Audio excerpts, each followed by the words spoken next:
نحمده ونصلي على رسوله الكريم اما بعد فاعوذ بالله من الشيطان الرجيم بسم الله الرحمن الرحيم رب اشرح لي صدري ويسر لي امري واحلل عقدة من لساني يفقهوا قولي. درود شریف پڑھیے. باب افضل الصدقہ، بہترین صدقے کا بیان. الفصل الاول عن ابی ہریرہ وحکیم بن حزام قال قال رسول اللہ صلی اللہ علیہ وسلم خیر الصدقة ما كان عن ظہر غنى وابدأ بمن تعول. رواہ البخاری ورواہ مسلم عن حکیم وحدہ. ان ابی ہریرہ، ابو ہریرہ رضی اللہ عنہ سے روایت ہے، وہ حکیم بن حزام اور حکیم بن حزام سے. قالا، دونوں نے کہا، قال رسول اللہ صلی اللہ علیہ وسلم، کہ رسول اللہ صلی اللہ علیہ وسلم نے فرمایا، خیر الصدقتی، بہترین صدقہ، ما کانا، جو ہو، عن ظہر غنن، بے پروائی کے ساتھ، وابدأ، اور شروع کرو، بمن تعولو، ساتھ اس کے جن کی کفالت تم پہ واجب ہے، یعنی جن کی تم عیالداری کرتے ہو. رواہ البخاری، اسے بخاری نے روایت کیا، اور رواہ مسلم، اور اسے مسلم نے روایت کیا. ان حکیم وحدہ، مسلم کی روایت میں صرف حکیم بن حزام ہے. حضرت ابو ہریرہ اور حکیم بن حزام رضی اللہ عنہما کہتے ہیں، رسول اللہ صلی اللہ علیہ وسلم نے فرمایا، بہترین صدقہ وہ ہے جو بے پروائی کے ساتھ دیا جائے، اور شروع کرو اس شخص سے جس کا نفقہ تم پہ واجب ہو. یہاں لفظ ظہر غنن استعمال ہوا ہے. ظہر کا مطلب ہوتا ہے پیچھے، اور غنا کا مطلب ہوتا ہے مالدار ہونا یا غنی ہونا. یعنی جب تم صدقہ کرو تو سب کچھ نہ دے ڈالو، بلکہ اپنے لیے بھی کچھ باقی رکھو. اور دوسرا معنی جیسے کہ یہاں ہوا ہے کہ جو بے پرواہی کے ساتھ دیا جائے، یعنی انسان جب دے تو پھر نیکی کر دریا میں ڈال، بھول جاؤ. ایسا نہیں کہ تم دینے کے بعد پیچھا کرنا شروع کر دو، لینے والے پر احسان جتاؤ یا اس کو اذیت دو.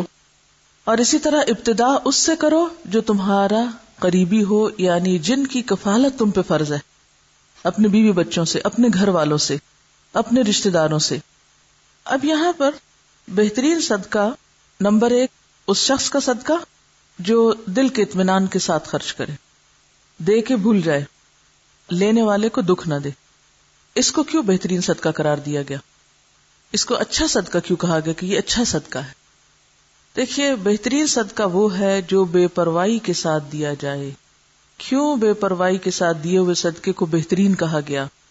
اور ظاہر کا معنی جیسے کہ آپ سب جانتے ہیں، پیٹھ یا پیچھے، غنن، غنا کے، یعنی دینے کے باوجود پیچھے بھی کچھ باقی ہے، یہ مراد ہے اس سے. اور دوسرا، اگر غنا کو غنن نفس قرار دیا جائے تو اس سے مراد یہ کہ دینے کے بعد پھر آپ فقر یا محتاجی سے نہ ڈریں، جس کو دیا اس پر احسان نہ جتائیں، اور بے فکر ہو جائیں کہ ضائع نہیں ہوگا، ریٹرن آئے گا. ہونا تو یہ چاہیے تھا کہ سب کچھ دے ڈالنے کو بہترین صدقہ کہا جائے، لیکن یہاں یہ کہا جا رہا ہے کہ سب کچھ دے ڈالنا بہترین صدقہ نہیں.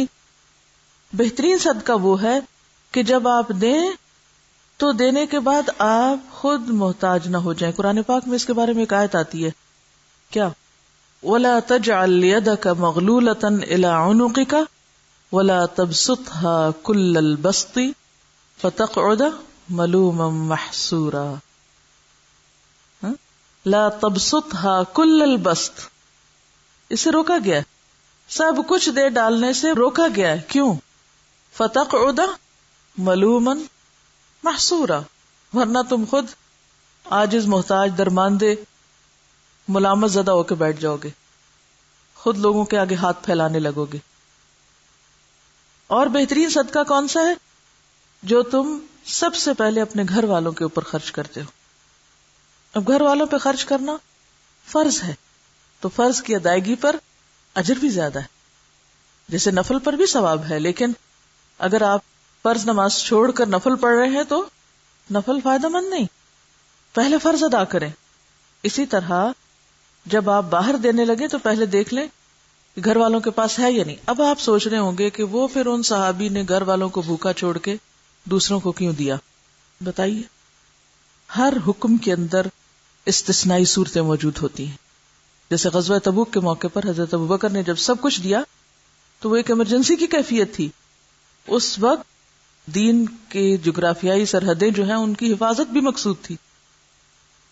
اگر اس وقت مال خرچ نہ کیا جاتا اور بیوی بچوں اور گھر کو دیکھا جاتا تو پھر اگر دین ہی باقی نہ رہتا تو باقی کیا باقی رہتا. تو ایک بڑی ضرورت آ گئی سامنے. کچھ چیزیں ہیں جو عام حالات کے لیے ہیں اور کچھ ہیں جو خاص حالات کے لیے ہوتی ہیں.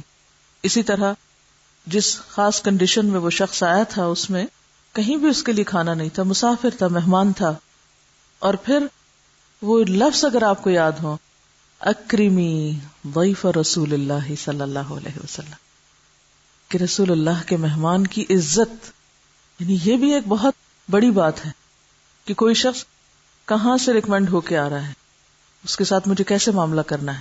اور بعض اوقات میں بھی بھوکا، دوسرا بھی بھوکا، لیکن دوسرے کی بھوک میری بھوک سے زیادہ ہے. دو ضرورتیں سامنے آ گئی تو پھر کیا دیکھا جائے گا؟ کس کی ضرورت زیادہ ہے تو وہاں خرچ کیا جائے گا. وعن ابی مسعود قال قال رسول اللہ صلی اللہ علیہ وسلم اذا انفق المسلم نفقة على اهله وهو يحتسبها كانت له صدقة متفق علیہ.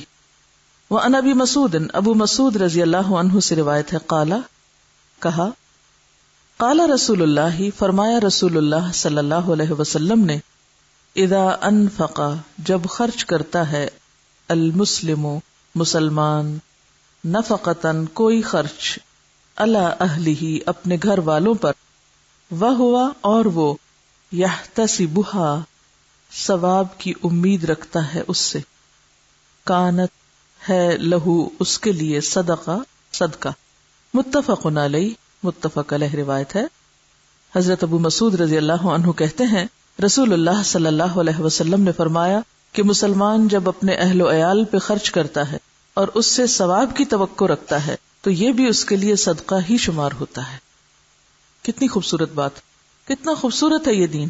آپ اپنے فرائض ادا کریں لیکن احسان جتا کے نہیں. اپنے گھر والوں کو دے رہے ہیں لیکن ان پہ بھی احسان نہیں. بہت سے والدین کو دیکھا گیا کہ وہ بچوں کی تعلیم پہ اگر خرچ کرتے ہیں تو جینا حرام کر دیتے ہیں ان کا. تم پہ اتنا اتنا اتنا خرچ کر چکے ہیں. ایون اپنی اولاد کے ساتھ یا بیوی کے ساتھ بھی احسان کریں تو جتانا نہیں چاہیے. اور دوسری بات یہ ہے کہ اگر بچوں پر بھی آپ خرچ کرتے ہیں، اور خاص طور پر اگر ماں خرچ کرتی، کیونکہ باپ پر تو فرض ہے ہی، اس کو تو فرض ادا کرنے کا اجر ملے گا، لیکن اگر ماں محنت کر کے بچوں کو پال رہی ہے تو اس کے لیے دگنا اجر ہے، صدقے کا بھی اور قرابت داری کے حق کا بھی. اصل چیز کیا ہے پھر اجر کے اضافے میں؟ اصل بنیاد کس چیز کی ہے؟ نیت کی. آپ کوئی کام کیوں کر رہے ہیں؟ وعن ابی ہریرہ قال قال رسول اللہ صلی اللہ علیہ وسلم دینار انفقتہ فی سبیل اللہ ودینار انفقتہ فی رقبہ ودینار تصدقت به علی مسکین ودینار انفقتہ علی اہلک اعظمها اجرا الذی انفقتہ علی اہلک، رواہ مسلم. عن ابی ہریرہ، ابو ہریرہ رضی اللہ عنہ سے روایت ہے، قال کہتے ہیں، قال رسول اللہ صلی اللہ علیہ وسلم، رسول اللہ صلی اللہ علیہ وسلم نے فرمایا، دینار ایک دینار، انفقتہ خرچ کیا تم نے اس کو، فی سبیل اللہ اللہ کے راستے میں، ودینار اور ایک دینار، انفقتہ خرچ کیا تم نے اس کو، فی رقبۃ گردن چھڑانے میں، ودینار اور ایک دینار، تصدقت بہ صدقہ کیا تم نے ساتھ اس کے، علی مسکین اوپر مسکین کے، ودینار اور ایک دینار، انفقتہ خرچ کیا تم نے اس کو، علی اہلک اپنے گھر والوں پر، اعظمها اجرا سب سے بڑا اجر کے اعتبار سے، الذی وہ ہے جو، انفقتہ خرچ کیا تم نے اس کو، علی اہلک اپنے اہل و عیال پر، رواہ مسلم، اسے مسلم نے روایت کیا ہے. حضرت ابو ہریرہ کہتے ہیں کہ رسول اللہ صلی اللہ علیہ وسلم نے فرمایا کہ ایک دینار وہ ہے جو تو خدا کی راہ میں خرچ کرے، ایک دینار وہ ہے جس کو تو غلام آزاد کرنے میں خرچ کرے 1 دینار وہ ہے، جس کو تو مسکین پر صدقہ کرے 1 دینار وہ ہے، جس کو تو اپنے اہل پر خرچ کرے، ان سب میں اپنے اعتبار سے سب سے بڑا دینار وہ ہے جس کو تو اپنے گھر والوں پہ خرچ کرے۔ آپ سب کو ایک وعدہ کرنا ہوگا مجھ سے، سب بیٹوں والی مائیں اپنے بیٹوں کو یہ حدیث لفظ لفظ پڑھائیں گی، سب ساسیں جو اس وقت ساس بن چکی ہیں خاص طور پر بیٹوں کو یہ حدیث سنائیں گی، یہ قرض ہے آپ پر۔ آپ کو پتا ہے بہت سے جھگڑے کہاں سے شروع ہوتے ہیں؟ کہاں سے شروع ہوتے ہیں؟ جب مرد حضرات اپنی ذمہ داری نہیں پوری کرتے۔ کیوں نہیں کرتے؟ اس کے کئی اسباب ہو سکتے ہیں۔ اس میں ایک سبب یہ ہوتا ہے کہ بیٹا کرنا چاہتا ہے، ماں نہیں کرنے دیتی، کہتے سب کچھ بیوی کو ہی دے ڈالو گے، سب کچھ بچوں پہ خرچ کر ڈالو گے۔ ٹھیک ہے، اس میں اعتدال چاہیے، سب کچھ بچوں اور بیوی کے لیے نہیں، لیکن ان کی ذمہ داری پوری کرنا۔ اگر مائیں یہ تعلیم اپنے بچوں کو دیں گی اور بچے آگے اپنی بیویوں کا اور بچوں کا خیال کریں گے، ان کا دھیان رکھیں گے، تو اس سے فائدہ کیا ہوگا؟ گھر میں خوشی ہوگی، گھر میں سکون ہوگا، تو آپ سب کام اچھے سے کر سکیں گے۔ اور دوسری بات یہ ہے کہ جب اپنے گھر والوں کو چھوڑ کے دوسروں کو دیا جاتا ہے، اس سے کیا ہوتا ہے نقصان؟ جو لے کے جاتے ہیں ان کے لیے دلوں میں نفرت اور عداوت پیدا ہوتی۔ پھر اوپر سے کہا جاتا ہے کہ آپ پھوپھی کے ساتھ اچھا سلوک نہیں کر رہے، آپ فلاں کے ساتھ اچھا نہیں کر رہے۔ مائیں یہ تو بیٹوں کو ضرور سکھاتی ہیں، دیکھو بہن ہے تمہاری، اس کو بھی دینا ہے، یہ بھانجے ہیں، یہ بھتیجے ہیں، یہ فلاں ہے، یہ فلاں ہے، سب کو دینا۔ نہیں سکھاتے تو کیا نہیں سکھاتے؟ بیوی کو بھی دینا۔ بیوی کا اگر وہ شوہر دل جیتیں گے تو کس کو فائدہ ہوگا؟ بالکل مدر ان لا کو ہی فائدہ ہوگا۔ لیکن اس کا یہ مطلب نہیں کہ بیویاں پھر واحد وارث بننا چاہیں سارے مال کی۔ دیکھیے مرد حضرات عام طور پر ان معاملات میں بیوی پہ بہت انحصار کرتے ہیں، وہ کہتے ہیں جدھر تم چاہو دے دو۔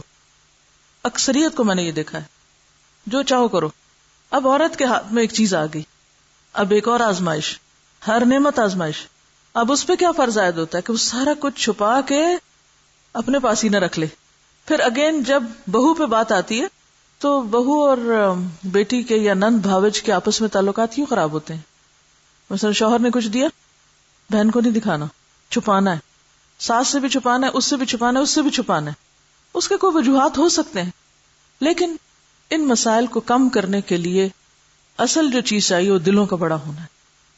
جو لے جاتا ہے لے جائے، میرا حصہ کوئی بھی نہیں لے جا سکتا، میں نے انشور کرایا ہوا ہے، کوئی نہیں لے جا سکتا میرا، جو میرے حصے میں وہ آئے گا۔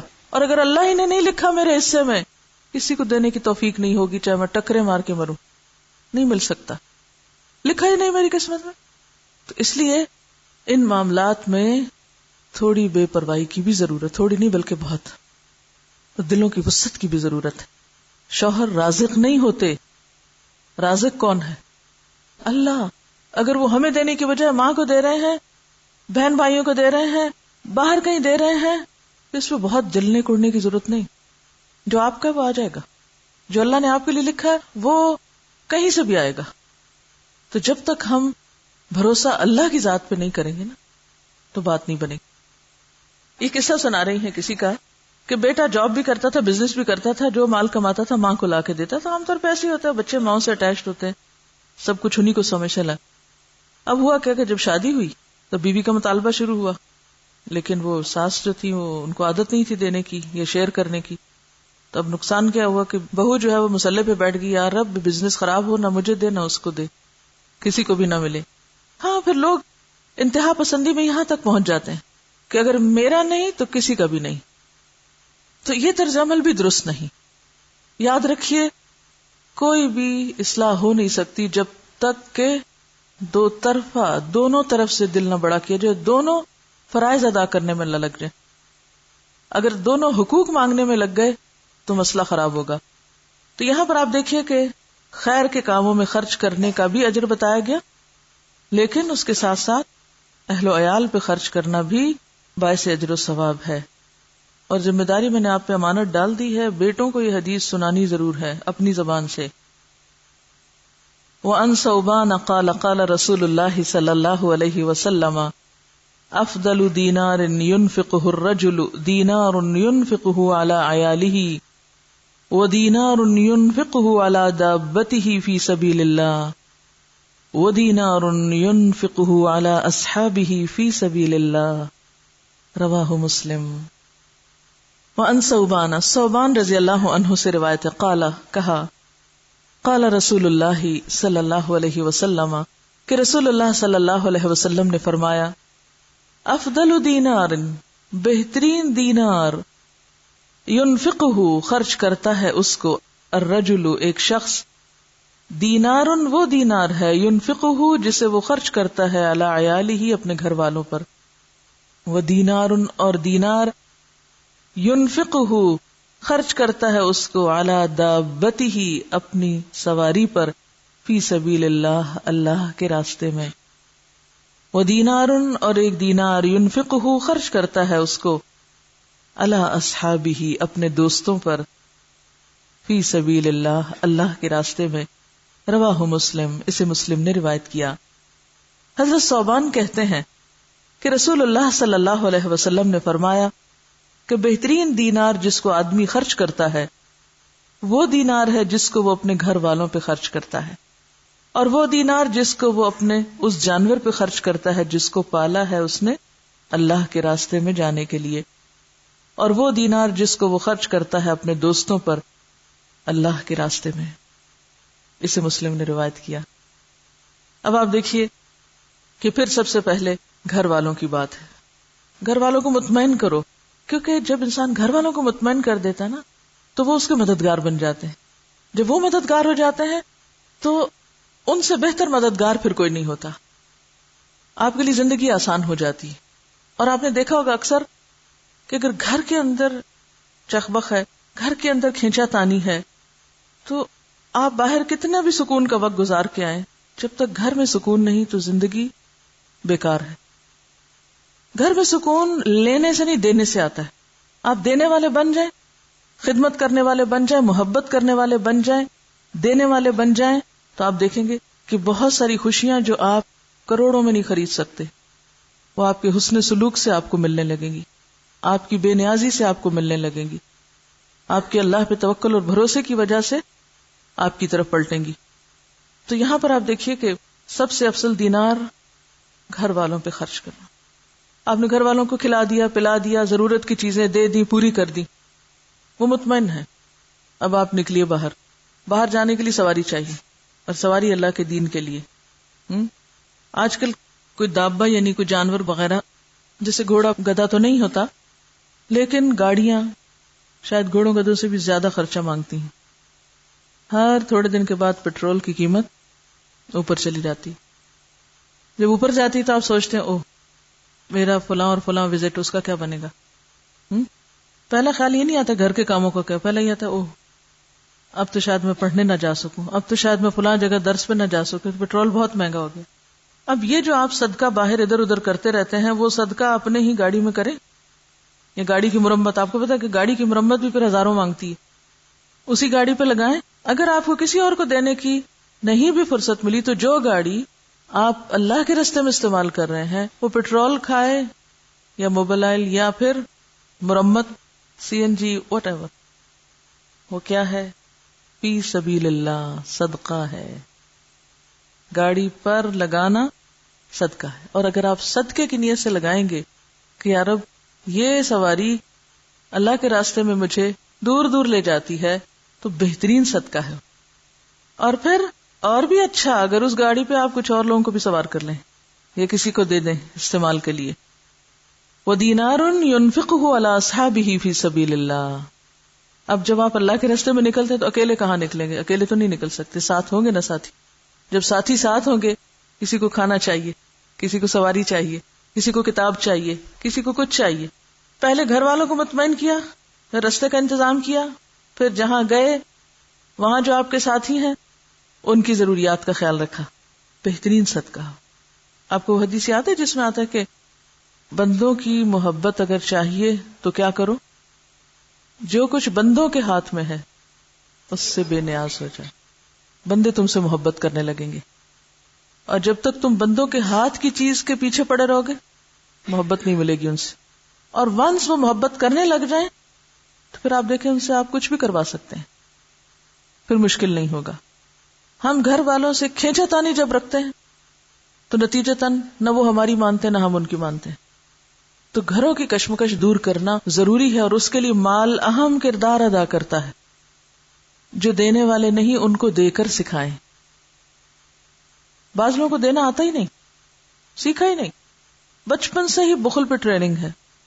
اور سب سے بڑی بات ہی نا کہ اگر ماں باپ صرف یہ چند حدیثیں بھی بچوں کو سکھا دیں، بچپن میں ہی ذہن میں ڈال دیں، تو آپ دیکھیں گے کہ بڑے ہو کر وہ دل اتنے تنگ نہیں رہیں گے. اور جو ماں باپ ہی یہ سکھائیں کہ نہیں بس جمع کرو، اکٹھے کرو، بچاؤ، کسی کو دینے کی ضرورت نہیں، پہلے اپنا آپ دیکھو، کیونکہ عموماً تو ٹریننگ اسی ڈھنگ پہ ہوتی ہے نا. تو پھر بڑے ہو کر عادت ہی نہیں ہوتی دینے کی، لہذا گھروں کے اندر ایک مسلسل جنگ کی کیفیت رہتی، رونا دھونا باقی رہتا ہے. عملی طور پر بچوں کے ہاتھ سے دلوانا شروع کریں، بہن بھائیوں کو دلوائیں، کیونکہ عام طور پر فقیر کو پھر بھی دے دیتے ہیں بچے، لیکن بہن بھائی کو چیز نہیں دیں گے. تو بہن بھائیوں میں شیئرنگ کی عادت ڈالیں، یہ چیز تمہارے لیے اور یہ چیز سب کے لیے. ہمارے والد جب کوئی چیز گھر میں لاتے تو بچوں سے کہتے سب کو تقسیم کرو، کوئی ڈرائی فروٹ ہو، کچھ بھی، وہ کہتے اچھا آج فلاں تم ادھر آؤ، سب کو دو.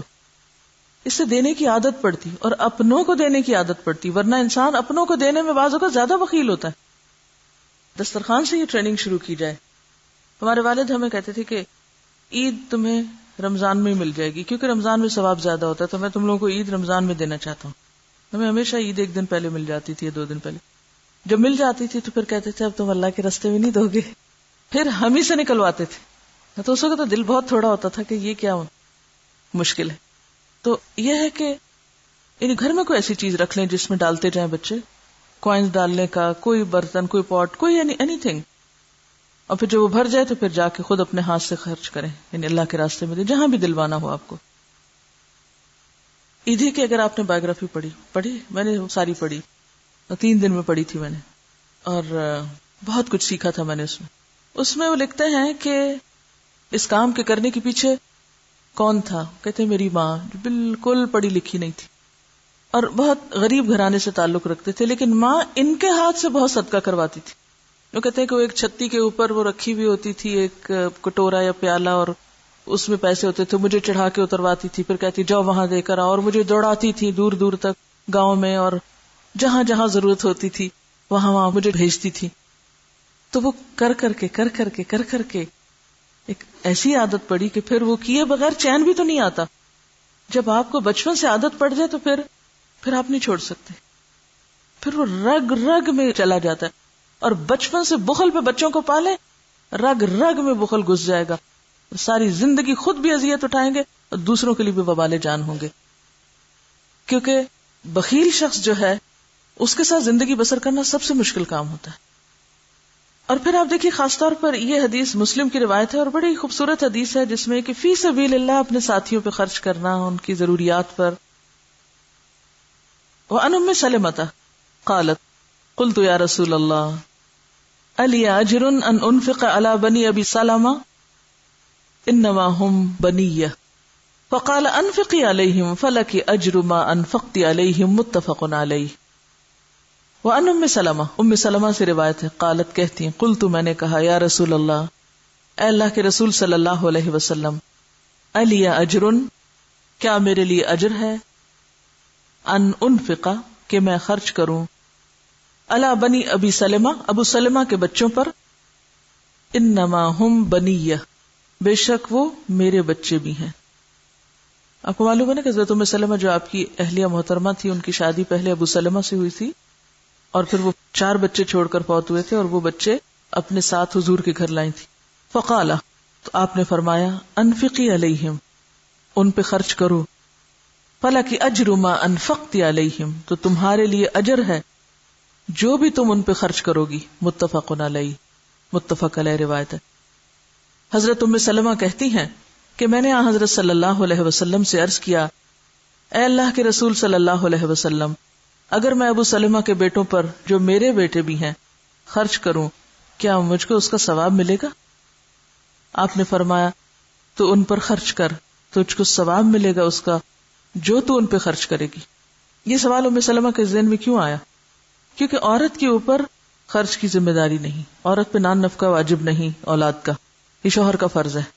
لیکن اگر عورت کرتی ہے شوہر کے مر جانے کی صورت میں یا ایون زندہ ہوتے ہوئے بھی لاپرواہ ہونے کی صورت میں، تو اس کے لیے سراسر اجر ہے اگر اپنے بچوں پہ خرچ کرتی ہے. اور اس میں اگلی حدیث تو بہت ہی زبردست ہے جو اس مسئلے کو بہت اچھی طرح صاف کر دیتی. وَأَنْ زَيْنَبَ امْرَأَةِ عَبْدِ اللَّهِ بْنِ مَسْعُودٍ قالت قال رسول الله صلى الله عليه وسلم وتصدقن يا معشر النساء ولو من حليكن. قالت فرجعت إلى عبد الله فقلت إنك رجل خفيف ذات اليد وإن رسول الله صلى الله عليه وسلم قد أمرنا بالصدقة فأته فاسأله فإن كان ذلك يجزئ عني وإلا صرفتها إلى غيركم. قالت فقال لي عبد الله بل ائتيه أنت. قالت فانطلقت فإذا امرأة من الأنصار بباب رسول الله صلى الله عليه وسلم حاجتي حاجتها. قالت وكان رسول الله صلى الله عليه وسلم قد ألقيت عليه المهابة. فقالت فخرج علينا بلال فقلنا له ائت رسول الله صلى الله عليه وسلم فأخبره أن امرأتين بالباب تسألانك أتجزئ الصدقة عنهما على أزواجهما وعلى أيتام في حجورهما ولا تخبره من نحن. قالت فدخل بلال على رسول الله صلى الله عليه وسلم فسأله فقال له رسول الله صلى الله عليه وسلم من هما؟ قال امرأة من الأنصار وزينب. فقال رسول الله صلى الله عليه وسلم أي الزيانب؟ قال امرأة عبد الله. فقال رسول الله صلى الله عليه وسلم لهما أجران أجر القرابة وأجر الصدقة متفق عليه واللفظ لمسلم. ان زینب، زینب سے روایت ہے. کون زینب؟ امراتی، بیوی عبداللہ ابن مسعود، عبداللہ بن مسعود کی. قالت کہتی ہیں قال رسول اللہ، فرمایا رسول اللہ صلی اللہ علیہ وسلم نے، تصدقنا، صدقہ کرو، یا معشر النساء، اے عورتوں کے گروہ، ولو، اور اگرچہ من حلیکن، تمہارے زیورات میں سے ہی کیوں نہ ہو. قالت، وہ کہتی ہیں فرجعت، تو میں لوٹی، الی عبداللہ، طرف اپنے شوہر عبداللہ کے. فقلت، تو میں نے کہا، انکا، بے شک تم، رجل، ایک شخص ہو، خفیف، ہلکے، ذات الیدی، ہاتھ والے، ہلکے ہاتھ والے یعنی غریب شخص ہو. وَإِنَّ رسول اللہ، اور بے شک رسول اللہ صلی اللہ علیہ وسلم نے، قد امرنا، ہمیں حکم دیا ہے، بالصدقۃ، صدقے کا. فأتہ، پس جاؤ آپ کے پاس، ہی سے مراد یہاں نبی صلی اللہ علیہ وسلم. فاسألہ، تو پوچھو آپ سے. فإن کان ذلک، پھر اگر تو ہے یہ، یعنی یہ خرچ کرنا، یجزئ انی، کافی مجھ سے، وإلا، ورنہ میں، صرفتھا، میں پھیر دوں گی اس کو، الی غیرکم، تمہارے علاوہ کسی اور کی طرف، ورنہ میں یہ مال تم لوگوں پہ خرچ کرنے کی بجائے کسی اور کو دوں گی. قالت، کہنے لگی، فقال لی عبداللہ، عبداللہ نے مجھ سے کہا، بل ائتیہ انتی، بلکہ جاؤ تم خود ہی. قالت، وہ کہنے لگی، فانطلقت، تو میں چل دی. فاذا امرأۃ، تو جب ایک عورت، من الانصار، انصار میں سے، بباب رسول اللہ، رسول اللہ صلی اللہ علیہ وسلم کے دروازے پر تھی. حاجتی، میری حاجت، حاجتھا، اس کی حاجت تھی، یعنی ہم دونوں کا ایک ہی قصہ تھا. قالت، کہنے لگی، وکان رسول اللہ، اور تھے رسول اللہ صلی اللہ علیہ وسلم، قد القیت علیہ، تحقیق ڈالی گئی تھی آپ پر، المہابت، ہیبت، یعنی آپ میں غیر معمولی ہیبت تھی. فقالت، تو کہنے لگی، فخرج علینا، تو نکلے ہم پر، بلال، بلال. فقلنا لہو، تو ہم نے اس سے کہا، یعنی بلال سے کہا، ائتی، جاؤ، رسول اللہ صلی اللہ علیہ وسلم کے پاس. فاخبرہ، تو خبر دو آپ کو، ان امرأتین، کہ بے شک دو عورتیں، بالباب، دروازے پر ہیں. تسألانک آپ سے سوال کرتی ہیں، اتجزئ الصدقۃ کیا کافی ہوگا صدقہ، انہما ان دونوں کا، علی ازواجہما ان کے شوہروں پر، وعلی ایتام اور اوپر یتیموں کے، فی حجورہما ان کی گودوں میں، یعنی جن کی وہ پرورش کر رہی ہیں، ولا تخبر پھر آپ کو نہ بتانا، من نحنو کہ ہم کون ہیں، یعنی پوچھنے والا کون ہے یہ نہیں بتانا۔ قالت وہ کہتی ہیں، فدخل بلال داخل ہوئے بلال، علی رسول اللہ صلی اللہ علیہ وسلم پر، فسألہ تو پوچھا آپ سے، فقال لہ تو فرمایا آپ کو رسول اللہ صلی اللہ علیہ وسلم نے، من ہما یہ کون ہیں دونوں، کون پوچھتی ہیں؟ قال بلال کہنے لگے، امرأتن ایک عورت تو من الانصار انصار میں سے ہے، وزینب اور زینب بھی ہے۔ فقال رسول اللہ صلی اللہ علیہ وسلم نے فرمایا، ایو زینب کون سی زینب، حالانکہ وہ منع کر کے انہوں نے بھیجا تھا۔ قالا تو بلال کہنے لگے، امرأت عبداللہ بن مسعود کی بیوی ہیں۔ فقالا تو فرمایا رسول اللہ صلی اللہ علیہ وسلم نے، لہما ان دونوں کے لیے اجرانی دو اجر ہیں، اجر القرابتی قرابت داری کا اجر، و اجر الصدقتی اور صدقے کا اجر، متفق علیہ متفق علیہ روایت ہے، واللفظ لمسلم اور یہ لفظ مسلم کا ہے، یعنی الفاظ مسلم کے ہیں۔ حضرت عبداللہ بن مسعود رضی اللہ عنہ کی بیوی زینب کہتی ہیں کہ رسول اللہ صلی اللہ علیہ وسلم نے فرمایا، اے گروہ خواتین خیرات کرو، اگرچہ وہ تمہارے زیورات ہی میں سے کیوں نہ ہو، یعنی عورتوں کو آپ نے خاص طور پر تلقین کی، خیرات کی۔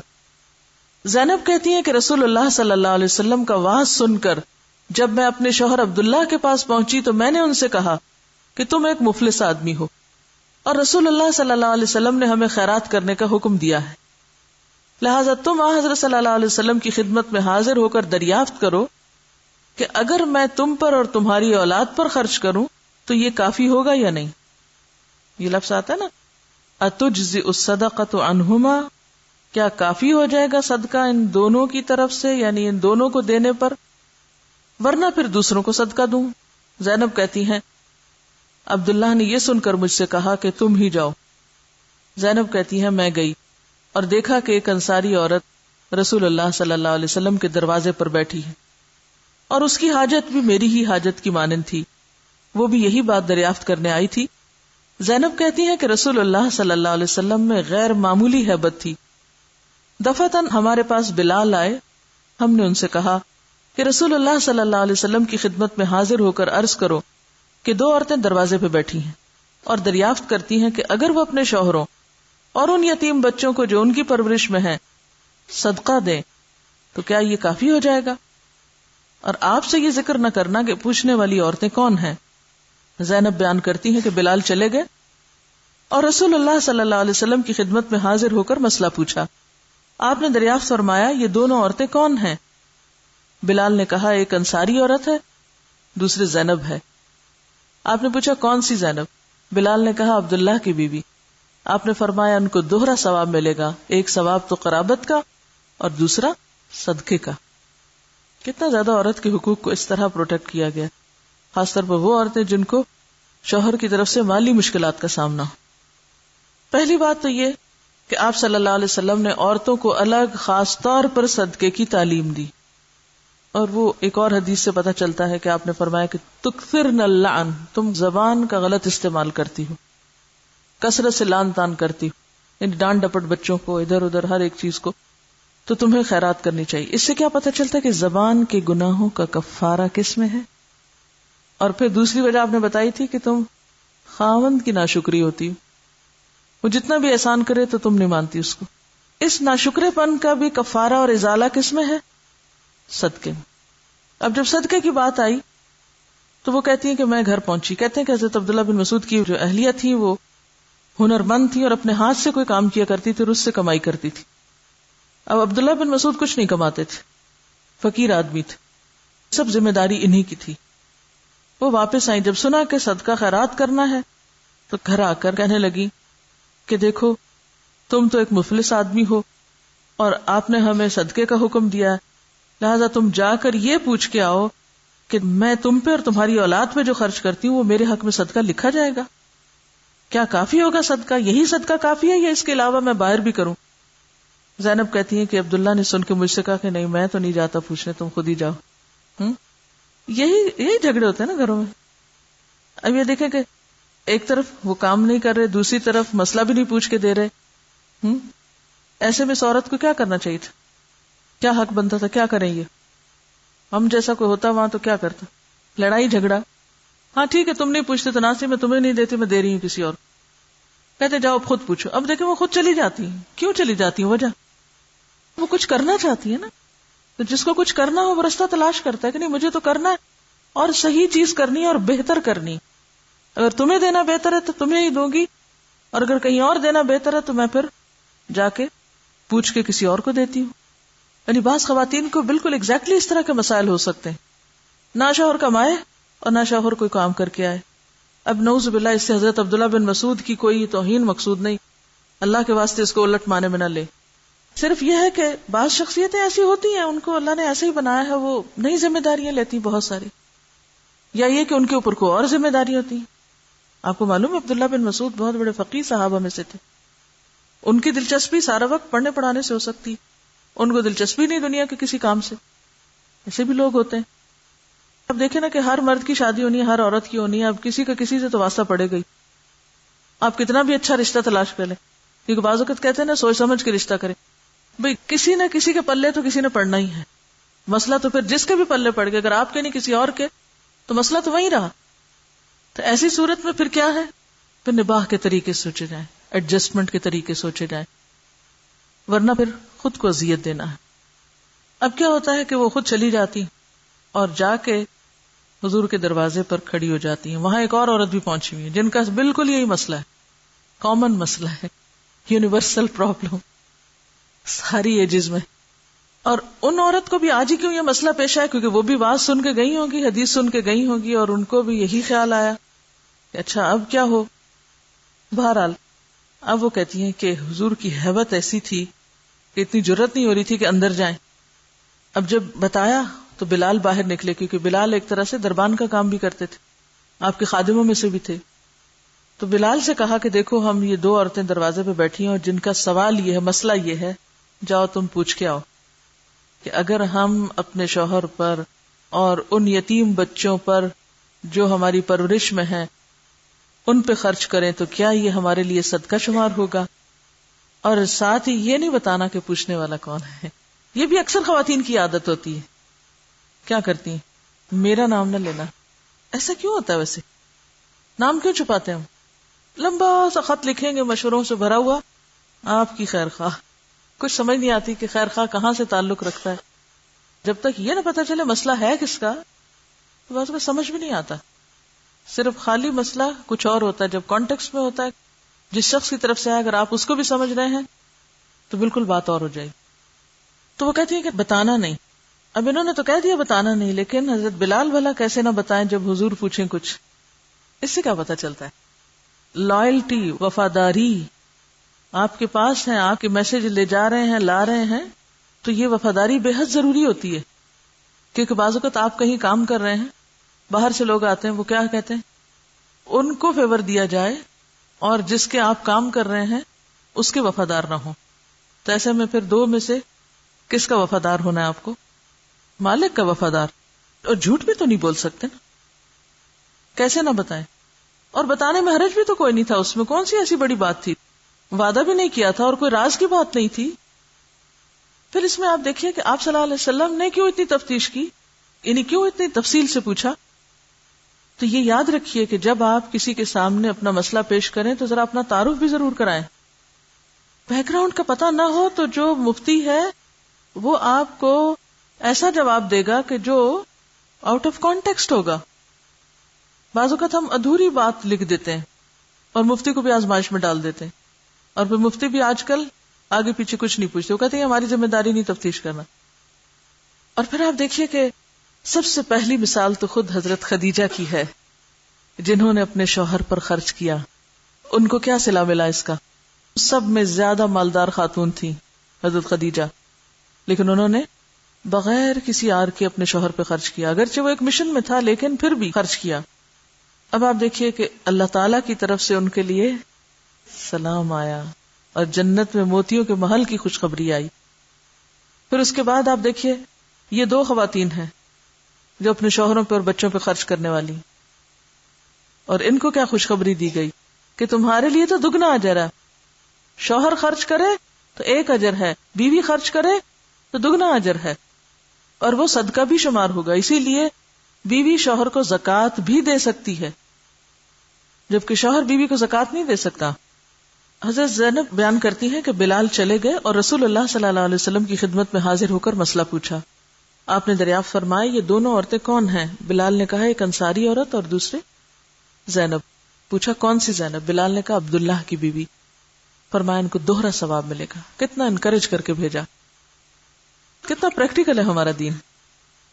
وَأَن مَيْمُونَةَ بِنْتِ الْحَارِثِ أنها اعتقت وليدة في زمان رسول الله صلى الله عليه وسلم فذكرت ذلك لرسول الله صلى الله عليه وسلم فقال لو أعطيتها أخوالك كان أعظم لأجرك متفق عليه۔ وأن میمونة، اور میمونہ بنت الحارث سے روایت ہے، یہ آپ صلی اللہ علیہ وسلم کی زوجہ محترمہ ہے، انہا کہ انہوں نے اعتقت آزاد کیا، ولیدتن ایک لونڈی کو، فی زمان رسول اللہ رسول اللہ صلی اللہ علیہ وسلم کے زمانے میں، فذکرت پھر ذکر کیا، ذالک اس کا یعنی آزاد کرنے کے بعد ذکر کیا، لرسول اللہ رسول اللہ صلی اللہ علیہ وسلم کو، فقالا تو آپ نے فرمایا، لو اگر آتیتھا تم دے دیتی اس کو، اخوالکی اپنے ماموں کو، کانا تھا اعظما زیادہ بڑا، لأجری کی تمہارے اجر کے لیے، متفق علیہ متفق علیہ روایت ہے۔ حضرت میمونہ بنت حارث کہتی ہیں کہ انہوں نے رسول اللہ صلی اللہ علیہ وسلم کے زمانے میں ایک لونڈی کو آزاد کیا، پھر انہوں نے اس کا ذکر رسول اللہ صلی اللہ علیہ وسلم سے کیا تو آپ نے فرمایا اگر تم اس لونڈی کو اپنے ماموں کو دے دیتی تو تم کو اجر عظیم ملتا۔ اس سے 2 باتیں پتہ چلتی۔ نمبر 1 کہ عورت اپنے شوہر کی اجازت کے بغیر اپنے مال میں سے صدقہ کر سکتی، جیسا کہ حضرت میمونہ نے کیا، اور آپ نے ان کو یہ نہیں کہا کہ تم نے مجھ سے پوچھے بغیر صدقہ کر کیسے لیا۔ یعنی اس معاملے میں عورت کو شوہر کی اجازت کی قانوناً ضرورت نہیں، اخلاقاً ہے ضرورت، اور خصوصاً ایسے شوہر جو ہر معاملے میں شک کرتے ہوں اور گھر میں ایک فساد ہو سکتا ہو اور وہ غلط فہمی کا شکار ہو جائیں کہ معلوم نہیں یہ کس کو دیا۔ عام طور پر شوہروں کو کیا غلط فہمی ہوگی کہ میکے بھیج دیا ہوگا، یا ماں باپ کو دیا ہوگا، بہن بھائیوں کو دیا ہوگا۔ ہاں، مشکل یہ ہے کہ ہمارا جو کلچر ہے، یہ جو ہماری ثقافت ہے یہاں بر صغیر پاک و ہند کی، اس میں عورت کے پاس اسلام کے دیے ہوئے حقوق ہے نہیں۔ یعنی اسلام تو دیتا ہے آپ کو حق، آپ اپنے مال میں جو چاہیں کریں، لیکن معاشرہ آپ کو حق نہیں دیتا، تو وہ کلیش ہو جاتا ہے نا پھر۔ تو ایسے میں آپ کو پھر کس طرح جینا ہے؟ صرف قانون کے سہارے نہیں جی سکتے آپ کو حکمت کے ساتھ گھر والوں کو ساتھ لے کے چلنا چاہیے۔ صرف یہ نہیں کہنا چاہیے کہ یہ جائز اور یہ ناجائز۔ عام طور پہ ایسے موقع پہ عورتیں حدیثیں سنانا شروع ہو جاتی ہیں یا آیتیں پڑھ پڑھ کے بتاتی ہیں، اس سے گھر والے اور زیادہ چڑھتے ہیں، اور زیادہ دین کو برا بھلا کہتے ہیں، دین پڑھانے والوں کو بھی ساتھ لپیٹ لیتے ہیں۔ تو اس میں سب کی خیر اسی میں ہے کہ ایسے معاملات میں حکمت کا ثبوت دیا جائے۔ دیکھیے، اختیار کا ملنا ایک چیز ہے اور اختیار کا استعمال کرنا دوسری چیز ہے۔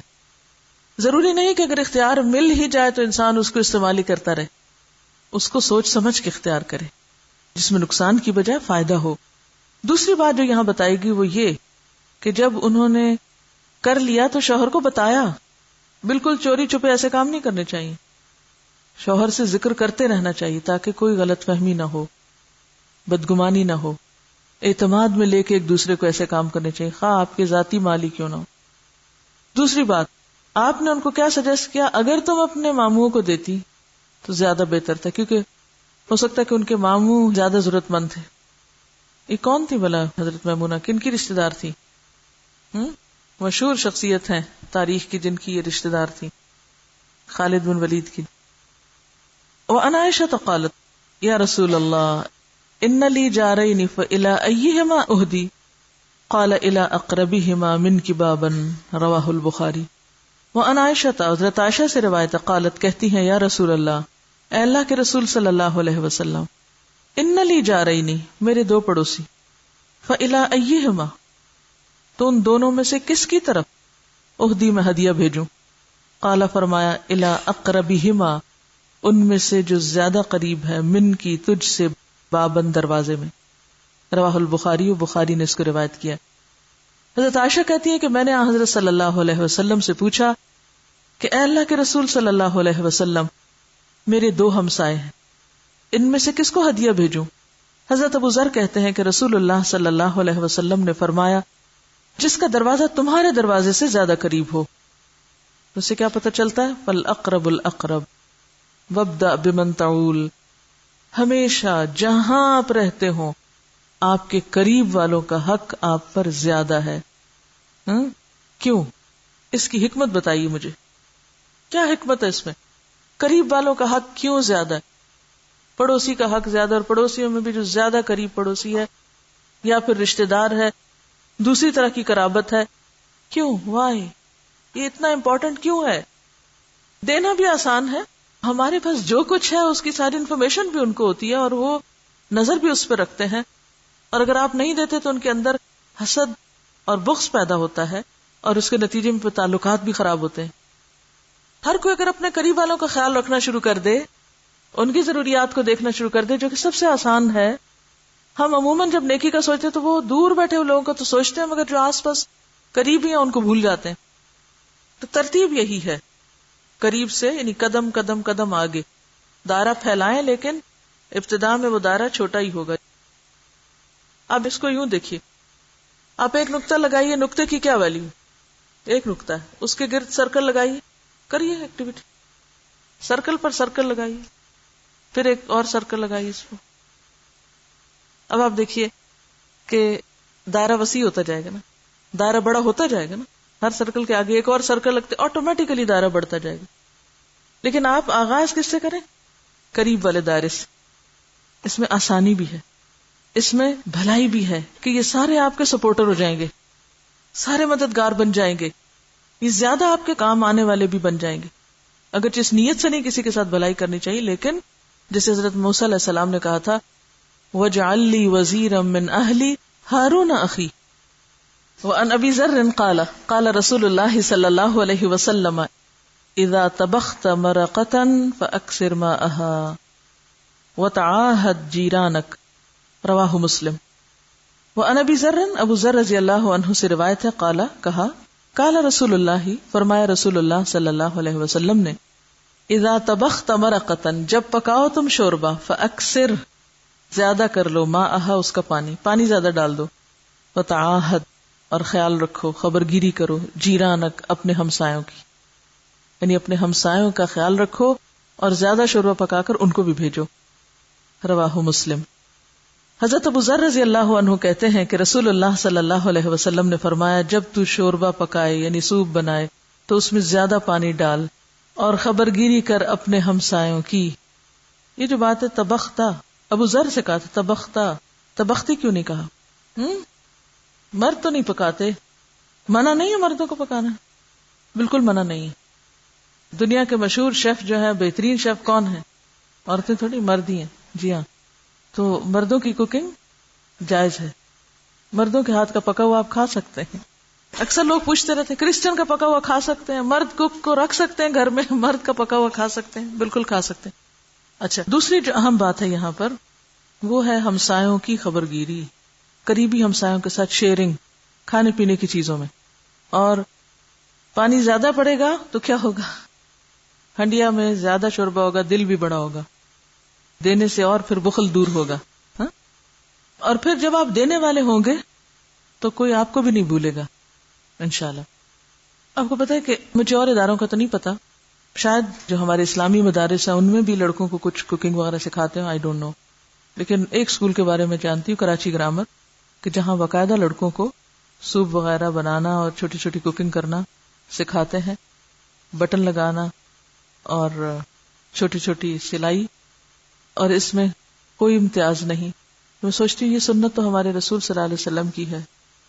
ہمارے اسلامی اسکولز اپنے کریکولم میں شاید ہو، میرے علم میں نہیں، لیکن عموماً دیندار طبقہ اس طرف توجہ نہیں کرتا. آپ زبان سیکھ لیں، کراٹے سیکھ لیں، فرسٹ ایڈ کی ٹریننگ لے لیں، نشانہ بازی سیکھیں، گھڑ سواری سیکھیں، سوئمنگ سیکھیں، کچھ نہ کچھ سیکھیں، کسی کام کے بنے کہ کسی دوسرے کے کام آ سکیں، کچھ نہ کچھ سیکھیں. میری بہن بتا رہی تھی کہ ان کے اسکول میں ایک ٹیچر ہے جو کانوینٹ میں پڑھی ہے، تو وہ کہتی کہ ہماری جو ٹیچر ہوتی تھی وہاں پر، وہ ہر روز صبح ہمیں واک پہ لے جاتی تھی. ایک راستے سے لے جاتی اور دوسرے راستے سے واپس لاتی، ہر درخت اور ہر پتے کے بارے میں ہمیں آن دا اسپاٹ بتاتی. اس میں آپ دیکھیں کہ کتنی بہترین لرننگ بھی ہے، اور بچوں کو سمجھ بھی کتنا سمجھتے ہیں کہ کون بچہ توجہ دیتا ہے، کون کیسے بہیو کرتا ہے.